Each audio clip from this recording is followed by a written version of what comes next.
கிறிஸ்துவுக்குள் மிகவும் பிரியமானவர்களே, இன்றைக்கு நாம் பிலிப்பியர் 4ஆம் அதிகாரம் முதல் வசனத்தை தியானிக்க இருக்கிறோம். வாசிக்கலாம். பிலிப்பியர் 4ஆம் அதிகாரம் முதல் வசனம். ஆதலால் எனக்கு பிரியமும் வாஞ்சையுமான சகோதரரே, எனக்கு சந்தோஷமும் கிரீடமும் ஆனவர்களே, பிரியமானவர்களே, இப்படியே கர்த்தருக்குள் நிலைத்திருங்கள். பவுல் பிலிப்பு பட்டணத்து திருச்சபையார் மீது கொண்டிருந்த அன்பை சித்தரிக்கும் ஒரு வசனம்தான். இந்த வசனத்துல தன்னுடைய அன்பை வெளிப்படுத்துவதற்காக பல பதங்களை பவுல் பயன்படுத்துறாரு. எனக்கு பிரியமானவர்களே, என் வாஞ்சை, அதாவது நான் உங்களை சீக்கிரமா வந்து நேரில் பார்க்கணும்னு சொல்லி ஆசையா இருக்கிறேன். என் சந்தோஷம், என் கிரீடம். இந்த சந்தோஷமும் கிரீடமும் என்று சொல்லும்போது இது இந்த வார்த்தை எந்த சூழ்நிலையில பவுல் பயன்படுத்துறாருன்னா, அந்த நாட்கள்ல ஒலிம்பிக் விளையாட்டுகள் அப்போவே காணப்பட்டது. இப்போ அந்த ஒலிம்பிக் ஓட்டப்பந்தய வீரர்கள் என்ன பண்ணுவாங்க, வெற்றி பெற்ற உடனே ரொம்ப சந்தோஷமாக இருப்பாங்க. அவங்களுக்கு ஒரு கிரீடம் வைக்கப்படும். அந்த நாட்களில் வைக்கப்பட்ட கிரீடம் பார்த்தீங்க அப்படின்னா, ஒலிவ மர இலைகளால் செய்யப்பட்ட ஒரு கிரீடத்தை தான் அவங்க தலையில் வச்சு அவங்கள பாராட்டுவாங்க, வெற்றி பெற்றவர்களை. இப்போ பவுல் சொல்கிறாரு, என்னுடைய உழைப்பின் கிரீடமாக நீங்கள் இருக்கிறீங்க. அதாவது உங்கள் மத்தியிலே நான் செய்த ஊழியத்தை குறித்து நான் மிகுந்த சந்தோஷம் அடைகிறேன். இந்த பிலிப்பி பட்டணத்து மக்களை பற்றி மட்டும் பவுல் அப்படி சொல்லலை. தெசலோனிக்கருக்கு எழுதும் போதும் நீங்கள் என் சந்தோஷமும் என் கிரீடமும் என்று எழுதுகிறாரு. கொரிந்தியருக்கு எழுதும்போது நீங்கள் என்னுடைய ஊழியத்தின் முத்திரையாக இருக்கிறீர்கள், நிருபமாக இருக்கிறீர்கள், அத்தாட்சியாக இருக்கிறீர்கள் என்று அவர் கூறுகிறார். நம்ம பார்த்தோம்னா அடுத்து 4ஆம் அதிகாரம் 2ஆம் வசனத்தில் அந்த சபையிலிருந்த ஒரு பிரச்சனையை குறித்து பவுல் பேச போகிறாரு. அதே மாதிரி கொரிந்து திருச்சபையிலும் நிறைய பிரச்சனைகள் இருந்தது.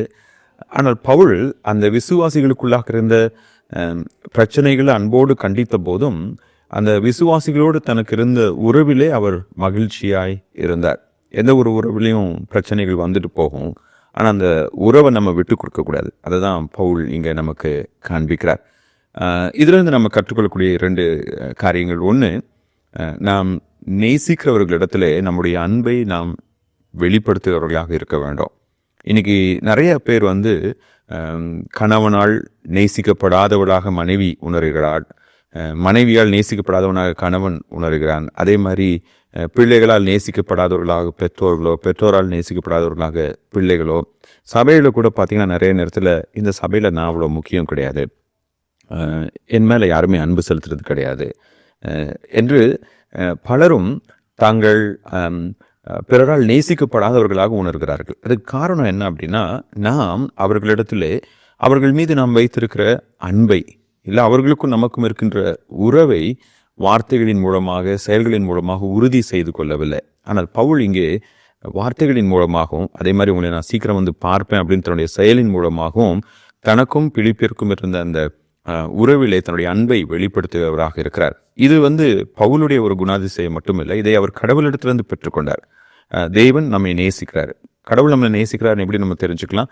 அவருடைய ஒரே பேரான குமாரனாகிய இயேசு கிறிஸ்துவை நம்முடைய பாவங்களுக்காக தந்தருளினார் என்பதன் மூலமாக தன்னுடைய அன்பை வெளிப்படுத்தினார். அப்ப கடவுள் தன்னுடைய அன்பை வெளிப்படுத்துகிற தேவன் பல விதங்களில். சூரியன் உதிக்குதுன்னா அது கடவுளுடைய அன்பு, மழை பெய்யுதுன்னா அது கடவுளுடைய அன்பு, நம்ம இன்னைக்கு சுவாசிக்கிறோம்னா அது கடவுளுடைய அன்பு. அப்போ கடவுள் தன்னுடைய அன்பை எப்போதும் வெளிப்படுத்தி கொண்டே இருக்கிறார். இப்போ உறவுகளிலே நாம் அன்பை வெளிப்படுத்த தவறக்கூடாது. 2வது, உறவுகளிலே நல் ஆலோசனைகளை நாம் கொடுக்கிறவர்களாக இருக்க வேண்டும். இங்க பவுல் சொல்றாரு, நீங்க நிலைத்து நில்லுங்க உங்களுடைய விசுவாசத்துல, stand firm in your faith. ஏன்னா இதுக்கு முன்னாடி அவர் நிறைய கள்ள ஊழியர்கள், பல விசுவாசிகள், விசுவாசத்துக்கு விலகி போனவங்களை அவர் உதாரணமாக பயன்படுத்திட்டு அவர் சொல்றாரு, நீங்க நிலைத்திருங்க. எப்படி நான் என்னுடைய ரட்சிப்பை கடவுளிடத்திலிருந்து நான் இலவசமாய் பெற்றுக்கொண்டாலும் அந்த ரட்சிப்புக்கு தகுதியுடையவனாய் நடந்து கொள்ளும்படியாக அனுதினமும் பிரயாசப்படுகிறேன். உங்களுடைய ரட்சிப்பை பயத்தோடும் நடுக்கத்தோடும் நிறைவேற்றுங்கள் என்று சொல்றார் இல்லையா? அப்ப நம்முடைய பரிசுத்தத்தை நம்ம காத்துக்கொள்ளணும்.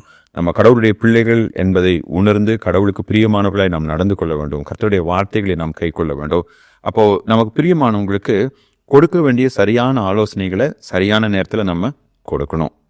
பல வேளைகளில் பெற்றோர், பிள்ளைகள், கணவன், மனைவி, இல்லை சர்ச்சுக்குள்ளார கூட பார்த்தீங்க அப்படின்னா ஒரு சிலருடைய நடவடிக்கைகள் பிடிக்கல அப்படிங்கிறப்ப அவங்களுக்கு நம்ம ஆலோசனைகள் கொடுக்கறத நம்ம நிறுத்தி விடுகின்றோம். ஆனால் அப்படி நம்ம நிறுத்தக்கூடாது. மாறா நம்ம தொடர்ந்து நமக்கு பிரியமானவர்களுக்கு கொடுக்க வேண்டிய நல் ஆலோசனைகளை நாம் கொடுத்து கொண்டே இருக்க வேண்டும். இது ஒரு அற்புதமான ஒரு உறவு. பவுலுக்கும் அந்த பிலிப்பு பட்டணத்துக்கும் இருந்த ஒரு உறவு. தேவன் தாமே இப்படி நாமும் ஒருவரை ஒருவர் உண்மையாய் நேசித்து அந்த உறவுகளிலே வளர்ந்து உறவுகளை பேணி பாதுகாக்க நமக்கு கிருபை பாராட்டுவாராக. ஆமென்.